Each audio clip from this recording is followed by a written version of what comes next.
Chapter 6. Mr. Toad. It was a bright morning in the early part of summer. The river had resumed its wonted banks and its accustomed pace, and a hot sun seemed to be pulling everything green and bushy and spiky up out of the earth towards him, as if by strings. The mole and the water rat had been up since dawn, very busy on matters connected with boats and the opening of the boating season, painting and varnishing, mending paddles, repairing cushions, hunting for missing boat hooks, and so on, and were finishing breakfast in their little parlor and eagerly discussing their plans for the day, when a heavy knock sounded at the door. "Bother," said the rat, all over egg. "See who it is, Mole, like a good chap, since you've finished."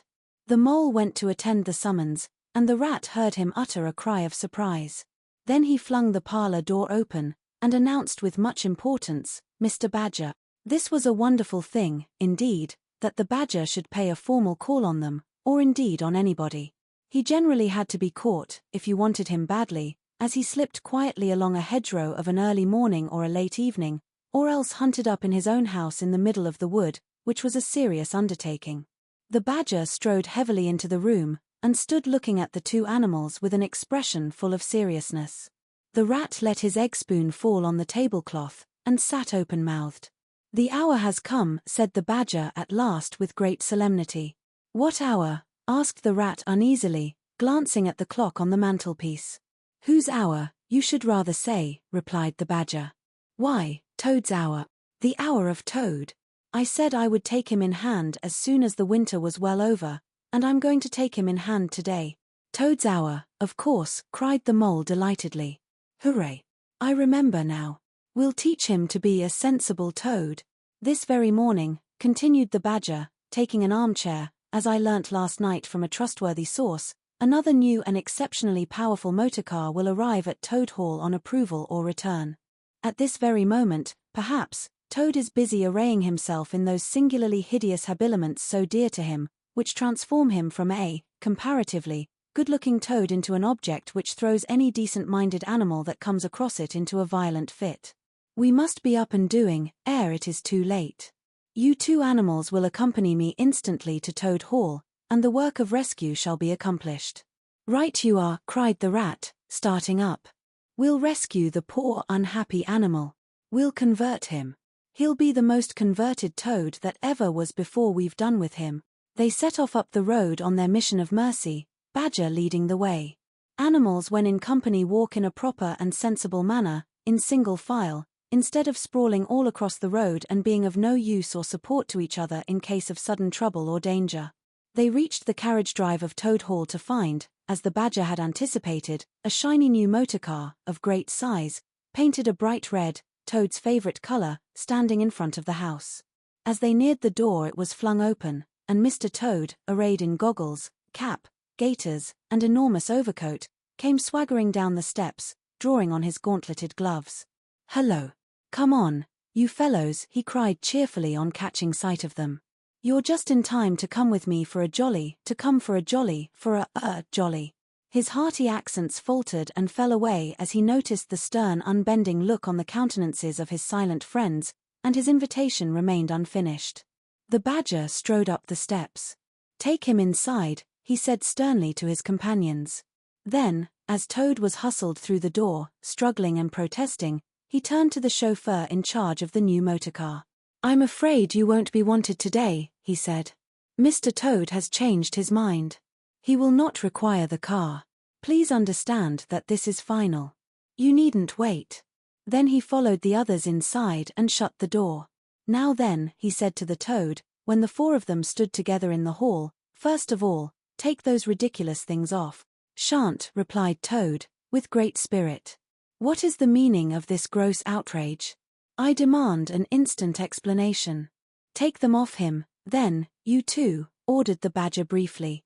They had to lay Toad out on the floor, kicking and calling all sorts of names, before they could get to work properly. Then the rat sat on him, and the mole got his motor clothes off him bit by bit, and they stood him up on his legs again. A good deal of his blustering spirit seemed to have evaporated with the removal of his fine panoply. Now that he was merely Toad, and no longer the terror of the highway, he giggled feebly and looked from one to the other appealingly, seeming quite to understand the situation. "You knew it must come to this, sooner or later," Toad, the badger explained severely.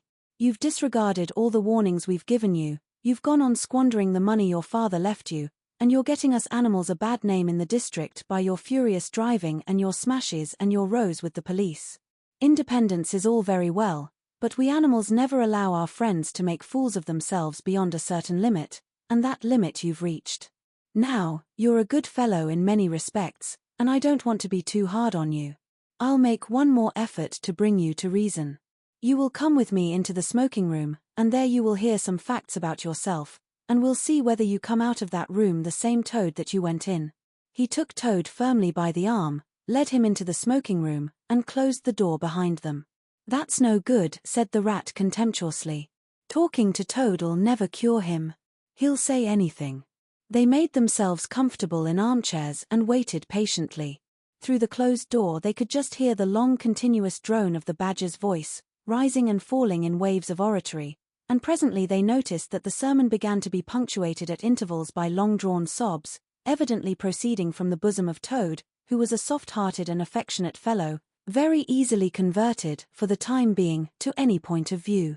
After some 3/4 of an hour the door opened, and the badger reappeared, solemnly leading by the paw a very limp and dejected Toad. His skin hung baggily about him, his legs wobbled, and his cheeks were furrowed by the tears so plentifully called forth by the badger's moving discourse. "Sit down there, Toad," said the badger kindly, pointing to a chair. "My friends," he went on, "I am pleased to inform you that Toad has at last seen the error of his ways. He is truly sorry for his misguided conduct in the past, and he has undertaken to give up motor cars entirely and forever. I have his solemn promise to that effect." "That is very good news," said the mole gravely. "Very good news indeed," observed the rat dubiously, if only. He was looking very hard at Toad as he said this, and could not help thinking he perceived something vaguely resembling a twinkle in that animal's still sorrowful eye. "There's only one thing more to be done," continued the gratified badger. "Toad, I want you solemnly to repeat, before your friends here, what you fully admitted to me in the smoking room just now. First, you are sorry for what you've done, and you see the folly of it all?" There was a long pause. Toad looked desperately this way and that, while the other animals waited in grave silence. At last he spoke. "No," he said, a little sullenly, but stoutly, "I'm not sorry. And it wasn't folly at all. It was simply glorious." "What?" cried the badger, greatly scandalized. "You backsliding animal, didn't you tell me just now, in there?"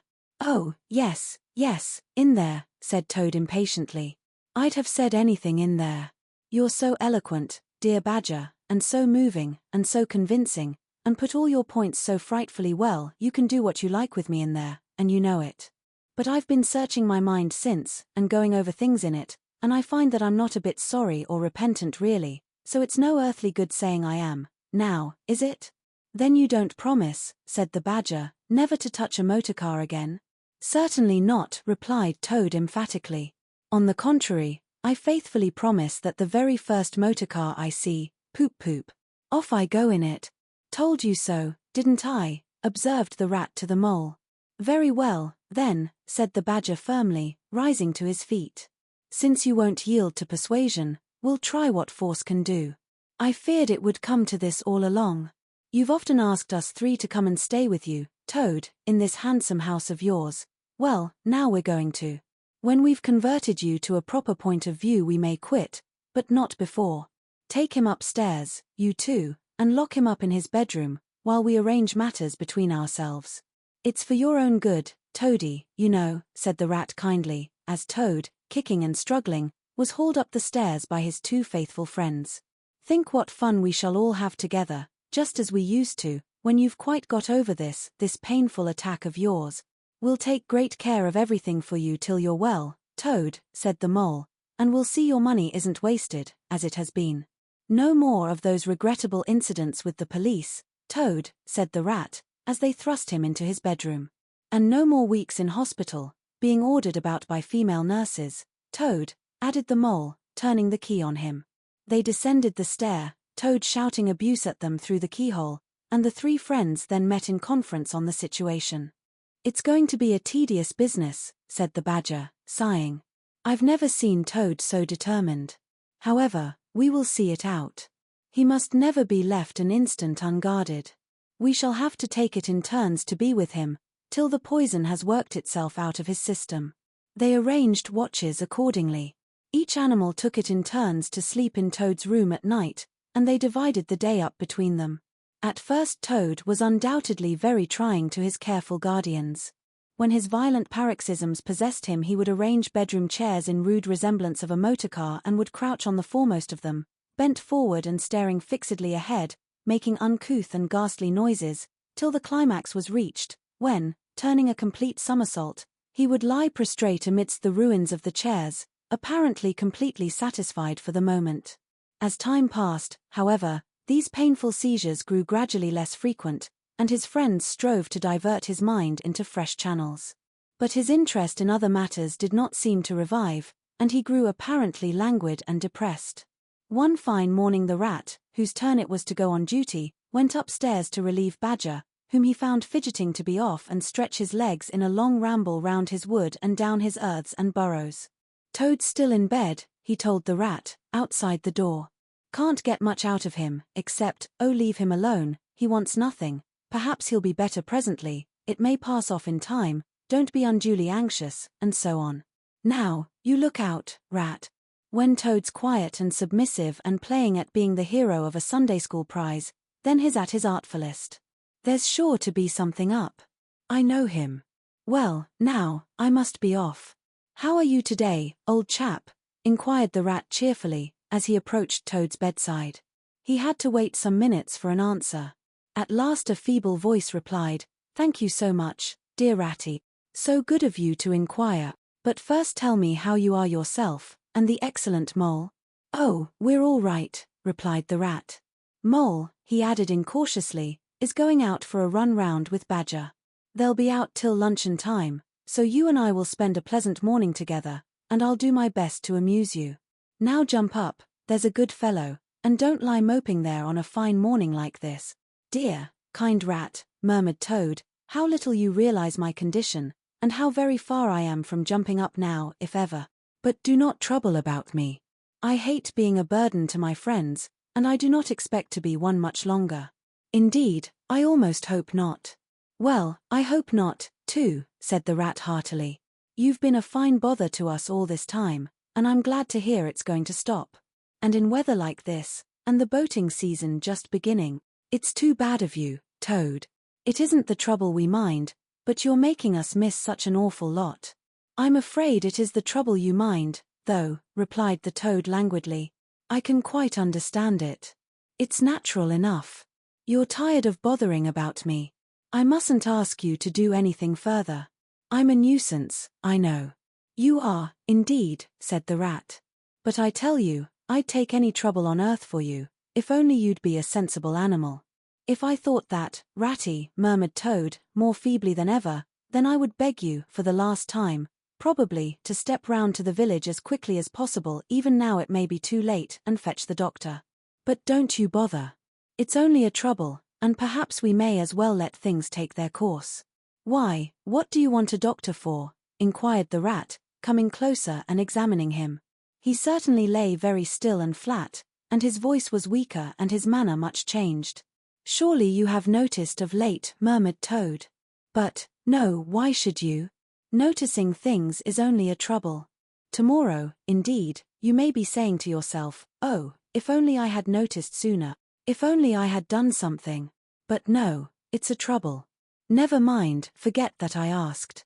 "Look here, old man," said the rat, beginning to get rather alarmed, "of course I'll fetch a doctor to you, if you really think you want him. But you can hardly be bad enough for that yet. Let's talk about something else." "I fear, dear friend," said Toad, with a sad smile, "that talk can do little in a case like this, or doctors either, for that matter. Still, one must grasp at the slightest straw. And, by the way, while you are about it, I hate to give you additional trouble, but I happen to remember that you will pass the door. Would you mind at the same time asking the lawyer to step up? It would be a convenience to me, and there are moments, perhaps I should say there is a moment, when one must face disagreeable tasks, at whatever cost to exhausted nature." "A lawyer? "Oh, he must be really bad," the affrighted rat said to himself, as he hurried from the room, not forgetting, however, to lock the door carefully behind him. Outside, he stopped to consider. The other two were far away, and he had no one to consult. "It's best to be on the safe side," he said, on reflection. "I've known Toad fancy himself frightfully bad before, without the slightest reason, but I've never heard him ask for a lawyer. If there's nothing really the matter, the doctor will tell him he's an old ass, and cheer him up, and that will be something gained. I'd better humor him and go, it won't take very long." So he ran off to the village on his errand of mercy. The Toad, who had hopped lightly out of bed as soon as he heard the key turned in the lock, watched him eagerly from the window till he disappeared down the carriage drive.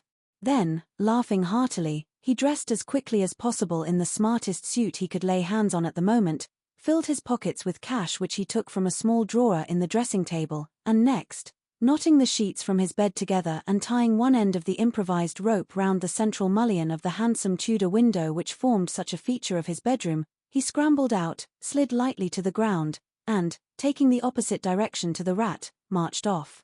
Light-heartedly, whistling a merry tune. It was a gloomy luncheon for Rat when the Badger and the Mole at length returned, and he had to face them at table with his pitiful and unconvincing story. The Badger's caustic, not to say brutal, remarks may be imagined, and therefore passed over, but it was painful to the Rat that even the Mole, though he took his friend's side as far as possible, could not help saying, "You've been a bit of a duffer this time, Rat." Toad, too, of all animals. "He did it awfully well," said the crestfallen Rat. "He did you awfully well," rejoined the Badger hotly. "However, talking won't mend matters. He's got clear away for the time, that's certain, and the worst of it is, he'll be so conceited with what he'll think is his cleverness that he may commit any folly. One comfort is, we're free now, and needn't waste any more of our precious time doing sentry-go. But we'd better continue to sleep at Toad Hall for a while longer. Toad may be brought back at any moment on a stretcher, or between two policemen." So spoke the Badger, not knowing what the future held in store, or how much water, and of how turbid a character, was to run under bridges before Toad should sit at ease again in his ancestral hall. Meanwhile, Toad, gay and irresponsible, was walking briskly along the high road, some miles from home. At first he had taken bypaths, and crossed many fields, and changed his course several times, in case of pursuit, but now, feeling by this time safe from recapture, and the sun smiling brightly on him, and all nature joining in a chorus of approval to the song of self-praise that his own heart was singing to him, he almost danced along the road in his satisfaction and conceit. "Smart piece of work that," he remarked to himself chuckling. "Brain against brute force, and brain came out on the top as it's bound to do. Poor old Ratty. My, won't he catch it when the Badger gets back? A worthy fellow, Ratty, with many good qualities, but very little intelligence and absolutely no education. I must take him in hand some day, and see if I can make something of him." Filled full of conceited thoughts such as these he strode along, his head in the air, till he reached a little town, where the sign of the Red Lion, swinging across the road halfway down the main street, reminded him that he had not breakfasted that day, and that he was exceedingly hungry after his long walk. He marched into the inn, ordered the best luncheon that could be provided at so short a notice, and sat down to eat it in the coffee-room. He was about halfway through his meal when an only too familiar sound, approaching down the street, made him start and fall trembling all over. The poop-poop drew nearer and nearer, the car could be heard to turn into the inn-yard and come to a stop, and Toad had to hold on to the leg of the table to conceal his overmastering emotion. Presently the party entered the coffee-room, hungry, talkative, and gay, voluble on their experiences of the morning and the merits of the chariot that had brought them along so well. Toad listened eagerly, all ears, for a time. At last he could stand it no longer. He slipped out of the room quietly, paid his bill at the bar, and as soon as he got outside sauntered round quietly to the inn-yard. "There cannot be any harm," he said to himself, "in my only just looking at it." The car stood in the middle of the yard, quite unattended, the stable helps and other hangers-on being all at their dinner. Toad walked slowly round it, inspecting, criticizing, musing deeply. "I wonder," he said to himself presently, "I wonder if this sort of car starts easily." Next moment, hardly knowing how it came about, he found he had hold of the handle and was turning it. As the familiar sound broke forth, The old passion seized on Toad and completely mastered him, body and soul. As if in a dream he found himself, somehow, seated in the driver's seat. As if in a dream, he pulled the lever and swung the car round the yard and out through the archway. And, as if in a dream, all sense of right and wrong, all fear of obvious consequences, seemed temporarily suspended. He increased his pace, and as the car devoured the street and leapt forth on the high road through the open country, he was only conscious that he was Toad once more, Toad at his best and highest, Toad the terror, the traffic queller, the lord of the lone trail, before whom all must give way or be smitten into nothingness and everlasting night. He chanted as he flew, and the car responded with sonorous drone. The miles were eaten up under him as he sped he knew not whither, fulfilling his instincts, living his hour, reckless of what might come to him. To my mind, observed the chairman of the bench of magistrates cheerfully, the only difficulty that presents itself in this otherwise very clear case is, how we can possibly make it sufficiently hot for the incorrigible rogue and hardened ruffian whom we see cowering in the dock before us. Let me see, he has been found guilty, on the clearest evidence, first, of stealing a valuable motor car, secondly, of driving to the public danger, and, thirdly, of gross impertinence to the rural police. Mr. Clerk, will you tell us, please, what is the very stiffest penalty we can impose for each of these offences? Without, of course, giving the prisoner the benefit of any doubt, because there isn't any. The clerk scratched his nose with his pen. Some people would consider, he observed, that stealing the motor car was the worst offence, and so it is. But cheeking the police undoubtedly carries the severest penalty, and so it ought. Supposing you were to say 12 months for the theft, which is mild, and 3 years for the furious driving, which is lenient, and 15 years for the cheek, which was pretty bad sort of cheek, judging by what we've heard from the witness box, even if you only believe 1/10 part of what you heard, and I never believe more myself, those figures, if added together correctly, tot up to 19 years. First rate, said the chairman. So you had better make it around 20 years and be on the safe side, concluded the clerk. An excellent suggestion, said the chairman approvingly. Prisoner, pull yourself together and try and stand up straight. It's going to be 20 years for you this time. And mind, if you appear before us again, upon any charge whatever, we shall have to deal with you very seriously.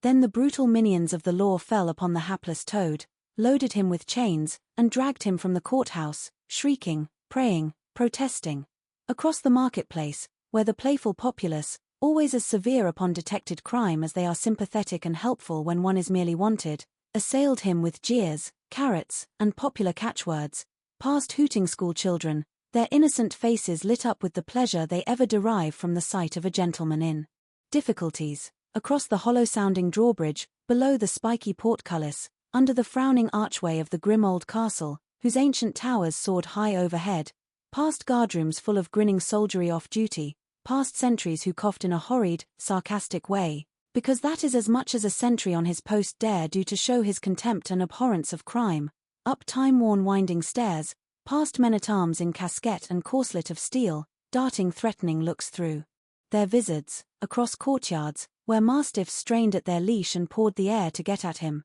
past ancient warders, their halberds leant against the wall, dozing over a pasty and a flagon of brown ale, on and on, past the rack-chamber and the thumbscrew room, past the turning that led to the private scaffold, till they reached the door of the grimmest dungeon that lay in the heart of the innermost keep. There at last they paused, where an ancient gaoler sat fingering a bunch of mighty keys. Oddsbodikins, said the sergeant of police, taking off his helmet and wiping his forehead. Rouse thee, old loon, and take over from us this vile Toad, a criminal of deepest guilt and matchless artfulness and resource. Watch and ward him with all thy skill, and mark thee well, greybeard, should aught untoward befall, thy old head shall answer for his, and a murrain on both of them. The gaoler nodded grimly, laying his withered hand on the shoulder of the miserable Toad. The rusty key creaked in the lock, the great door clanged behind them, and Toad was a helpless prisoner in the remotest dungeon of the best-guarded keep of the stoutest castle in all the length and breadth of merry England.